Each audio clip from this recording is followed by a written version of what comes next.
Hey guys, welcome back to my channel. So today I'm doing a little birthday book haul. I needed new books like I needed a hole in the head, but my mother loves to buy books for me for my birthday. And she's also found my book depository wish list, which is really exciting because I love UK editions of books and I love being able to read new books in paperback. So yes, I've got this lovely bag to go through and share with you. Okay, so I've got two books that I have already read that were on my list because I wanted specific editions of them. One of them I actually have, well, you can't see it, it's down there in the corner. I have the hardback edition of this, and it was one of the books that I really enjoyed. And I've talked about it recently because I keep comparing the synopsis of Dragon Springs Road, I think is what it's called, to this book. And I went through a phase where I got rid of the dust jackets on hardcover books and regretted it. And so I've been meaning to pick up the paperback of this book for a while, and so I just put it on my Amazon wish list, and that is The Tea House Fire by Ellis Avery. And I am so happy to have a paperback of this. I really enjoyed this book when I read it, and I've been meaning to reread it. But yeah, this one I have already read. The other one that I have already read is Rebel of the Sands by Alvin Hamilton, and the UK books are just so pretty. Like, this is such a lovely size, and like they're so shiny. And while the American paperback editions are neat, these I just love. Like, I prefer typography and kind of silhouettes and things like that to picture covers with people on them. And so I was very excited to get this one and the second one. So this just came out in the States, but it's only in hardcover because America is annoying and only produces things in hardcover for like a year, and then you have to wait a year to get the paperback. I think that's silly. So I was really excited to have both of these. I think it's weird that the book itself has this thing on it that's like a comment from BuzzFeed. I wish it didn't have this on it, but I don't think that they make them without it. So yes, shiny, beautiful paperbacks. And I will be reading Traitor of the Throne very soon. It is the second one, and I did really enjoy the first one. One thing I do want to comment on is that Book Depository did bring back their different bookmarks, which I'm really happy about. These have different scenes you can color on them, which I would prefer they get away from this whole coloring thing because I like the coloring trend, but I don't really want to color my bookmarks. So these are neat, but I would like them to go back to the other ones. But I do like that they've gone back to where they have the different book recommendations and everything. At Christmas, if you saw my Christmas book haul, I was complaining about the stupid advertisement bookmarks they sent out and that they were all the exact same bookmark, which was really annoying. So yeah, happy about this. Another side note is my mother, I was like, oh good, they went back to the different bookmarks, and my mom was like, oh, I almost threw those out. I only put them in there because they were the coloring kind. She was like, I just thought that they were advertisements, and I was like, they're bookmarks. And it was like a gasp, clutch my pearls moment, because I was like, you almost threw out the Book Depository bookmarks? That's half the fun of Book Depository. So dramatic. Back to the books. I got a couple of things on my wish list that were recommendations from other booktubers.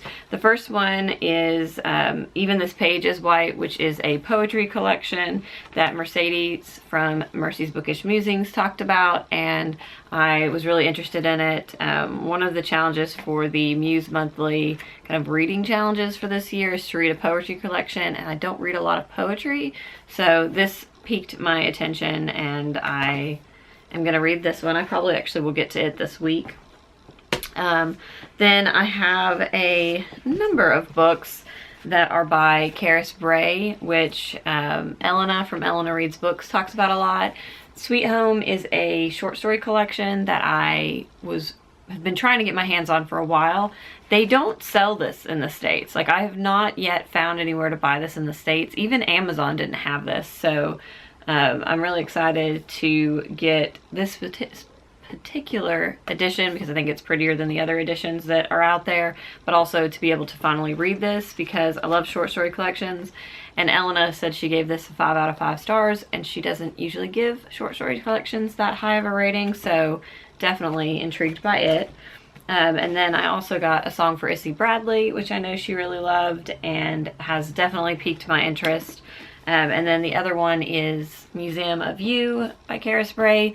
This one is probably the one I'm the least interested in, but I had them all on there, and so I'll probably get to this one and Sweet Home first, and then if I like both of those, I'll move on to this one. 2 more books that I got from Book Depository. Another one that I can't seem to find in the States, and maybe it's just that it hasn't been released here yet. I'm not sure, but that is The Maker of Swans by Pádraig O'Donnell. I think it's Pádraig. This is a book that I've heard a couple of people talk about. I want to say Mercedes talked about this.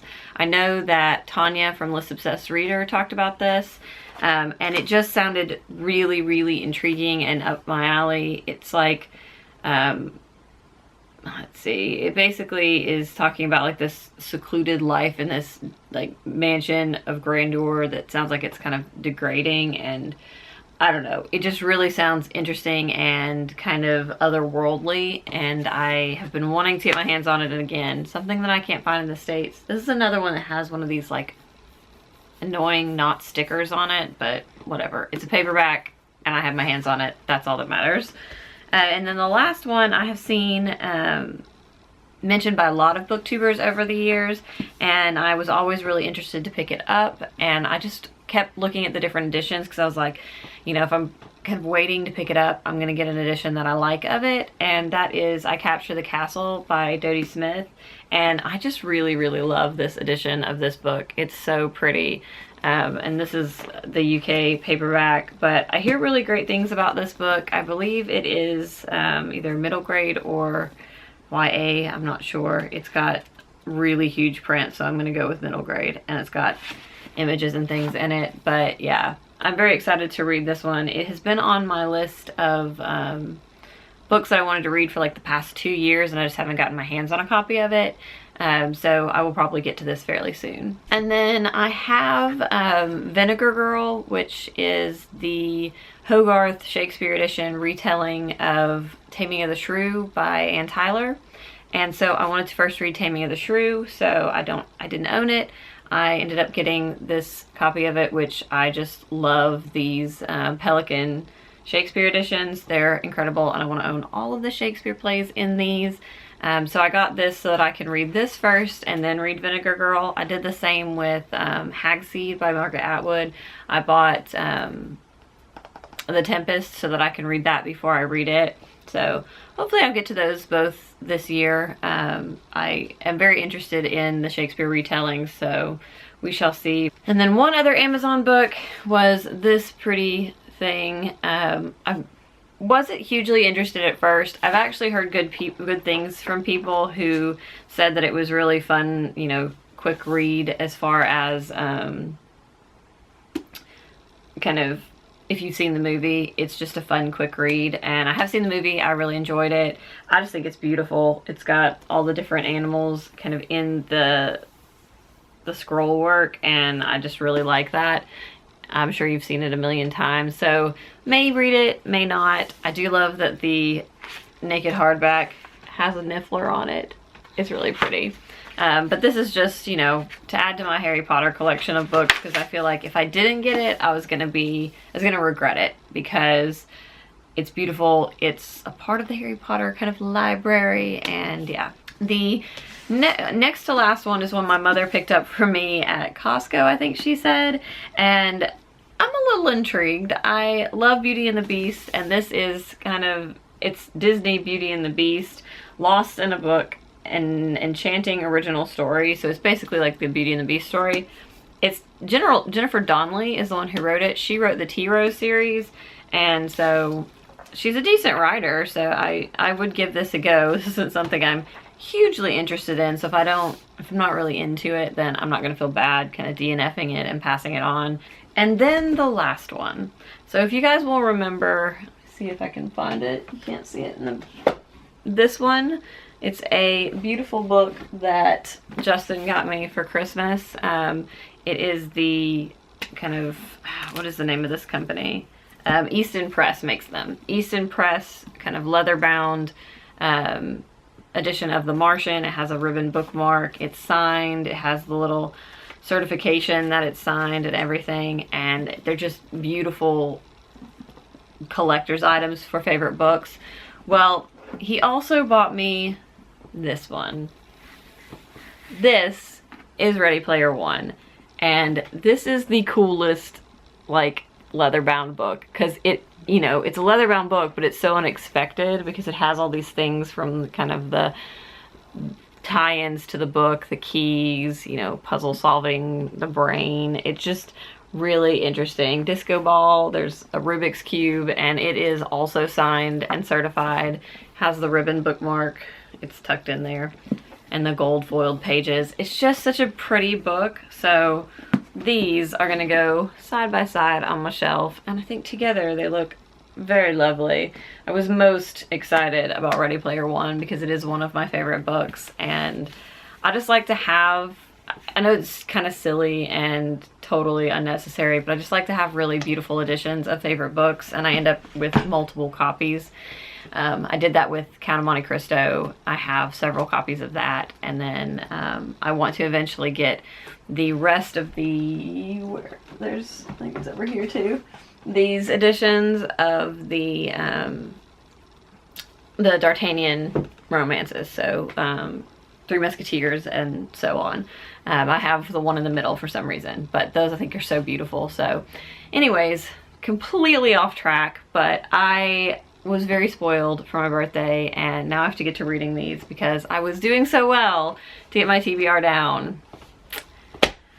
And now it's gone back up above where it was at the beginning of the year. Come on, reading slump. I need you to go away so that I can get through some books. But yeah. I hope you guys are having a wonderful day, and if you've read any of these, I would love to hear your comments in the comments. And if you like this video, give it a thumbs up and subscribe if you haven't already, and I will see you guys next time. Bye!